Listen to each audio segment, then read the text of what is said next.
Assalamualaikum warahmatullahi wabarakatuh. Hello everyone, my name is Muhammad Ikhwan Rabbani. You can call me Ikhwan. I am a student of Management International Department, Faculty of Economic and Business, Andalas University. Today I would like to tell you about my presentation, and it's about how to manage money for college students.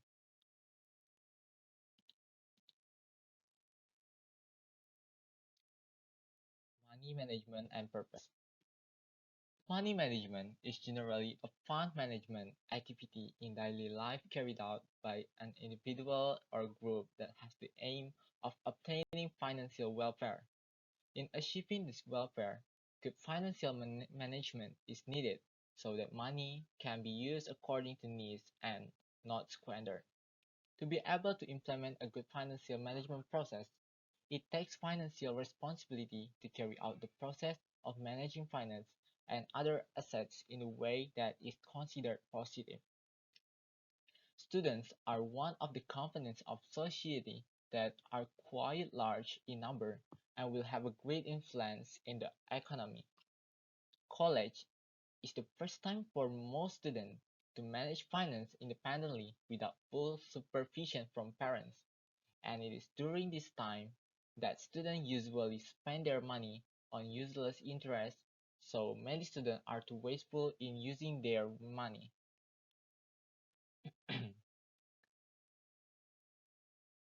The purpose of this presentation is about to make students college have the knowledge and ability to manage their finance well, and will show the behavior of six wise decision making about finance, such as when is the right time to invest, save, and use credit cards.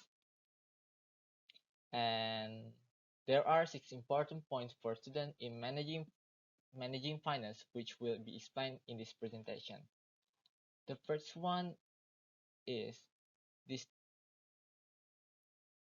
the priority of needs. Basically, humans who live in this world have a need to maintain their lives.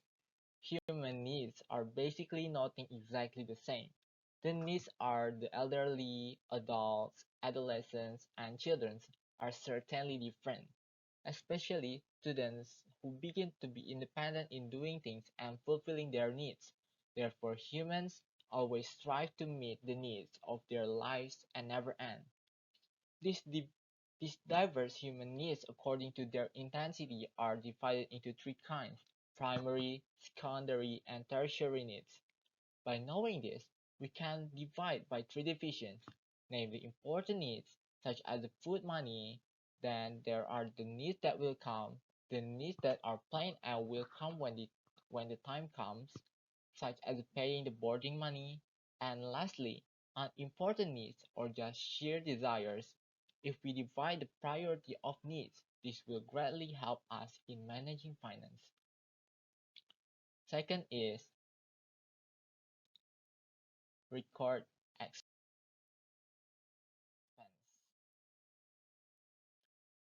Expenses are payments made at this time for future obligation in order to obtain some profit.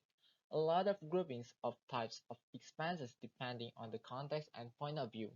Based on this, based on the time period of occurrence of expenses, here are the types of expenses. The first one is monthly expenses, routinely carried out once a month, such as installments, electricity bills, insurance premium, and so on. Second is weekly expenses, carried out during the week once, generally not always there. And examples of weekly expenses are leisure expenses on weekends, expenses for weekly shopping, and so on. And the third one is daily expenses. Expenses that are definitely charged every day are carried out almost every day. Examples of daily expenses are for transportation money, food and snack money, parking fees, and so on. We can find out how much money has been spent while in college. and this helps us to sort out what expenses are spent in transaction while in college. It is recommended to record expenses within a period of 1 month to make it easier to record them. Number three is saving. Saving is setting aside some of the money you have to save. Saving is one way to manage finance to achieve your desires. Below are the goals of saving, among other as follows. Number one is save expenses so that life is not wasteful. Number two is managing finance well. And number three, planning and preparing for the day ahead. And number four is successful development. This is a common thing and the most done by most people because by saving we can prevent unnecessary expenses and also keep your money safe.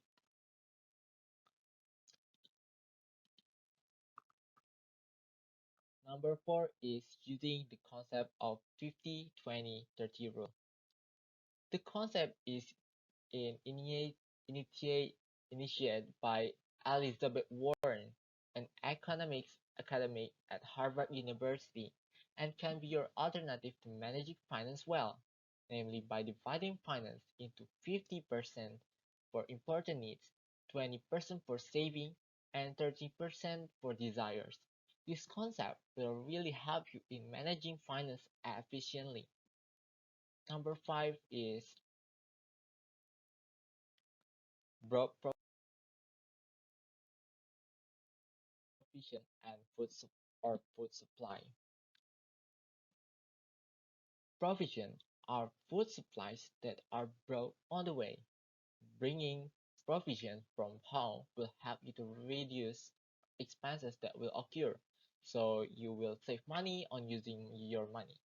And this thing is also very good for maintaining health because you don't eat indiscriminately. And the last but not the least is pay off and avoid debt. Debt or loan is mandat is a mandatory dependent that must be paid due to the purchase of a good or service on credit and must be paid within a certain period of time. You must pay off debt as soon as possible and you must also stay away from all types of debt because this will interfere with your financial management deteriorating, especially since the debt has interest, and this will worsen your financial management.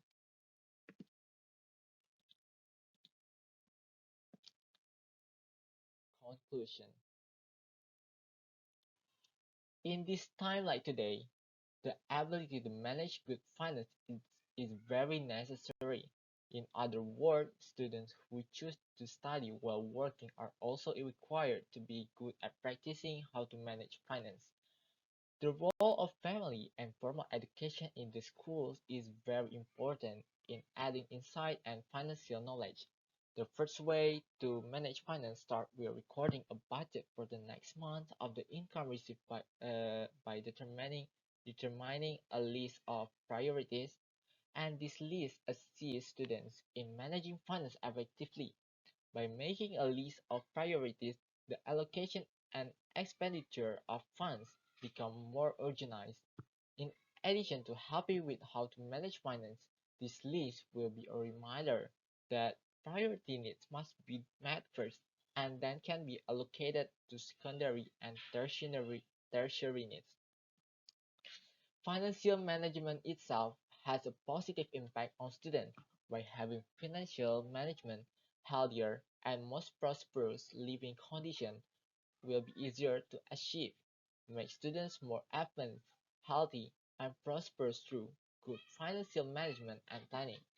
And there are some ways that students can to do to manage finance wisely.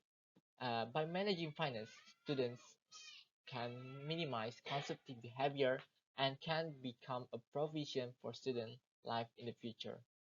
Um, okay, I think that's all for today. Thank you for your attention.